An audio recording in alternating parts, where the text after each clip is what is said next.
as endurance athletes, we always think strength training is going to fly in the face of what we're trying to accomplish. And if we're endurance athletes, there's really no room in our repertoire for strength training. And some of the benefits that come with strength training come at the detriment of endurance training. And to some extent, that's true.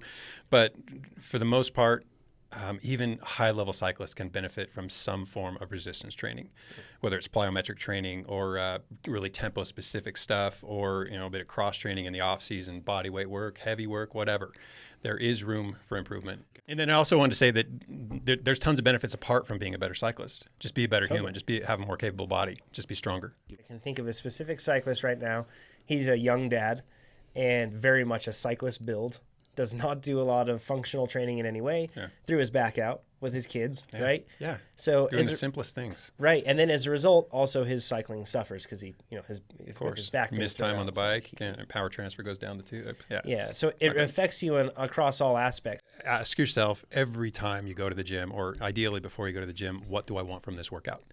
Or in a more general sense, ask yourself, what do I want from strength training? Why am I investing this effort in going to the gym and doing whatever I'm about to do? If you're not clear on that, it's hard to hit the point when you don't know what the point is, right?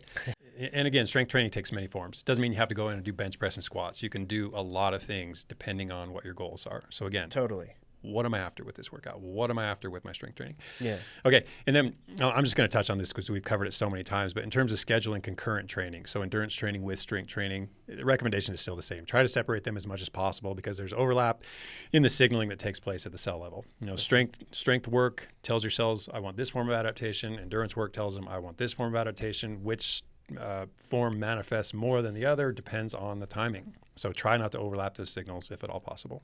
Most of your strength gains are going to come in the preseason and early season.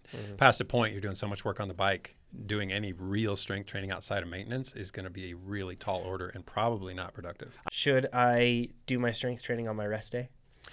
Yeah, I mean, you can, and sometimes you have to. Sometimes you're so fatigued on your whatever workouts you're doing, whether you're a triathlete or a roadie, mountain bike or whatever. You might be so tired that coupling it or doing it in the same day is just out of the question. So you have to do it on the recovery day, but you have to understand that what you do on that recovery day could impact what you've done and what you're going to do on the bike. Got it. So when possible, I like athletes to get it all done in the same day so they can reserve their recovery days solely for recovery. That makes sense. It's not good always mentally realistic. too. I think so too. It is for sure. The way I try to think of it is that your strength training and your training on the bike should work together toward a common goal instead of you looking at both of them canceling each other out and needing to fit it in. Excellent point. I always do strength training after working out because for my goals, it's cycling first. Right. And then the strength training is to supplement holes in my cycling. Get in the habit of training movements, not muscles. So think of a squatting movement or a lifting movement, a pulling movement, a pushing movement, a split squat movement. Don't focus so much on, I want my calves to be bigger, or I want my biceps to be bigger, or I'm going to really... Compound movements you're talking about. Compound multi-joint.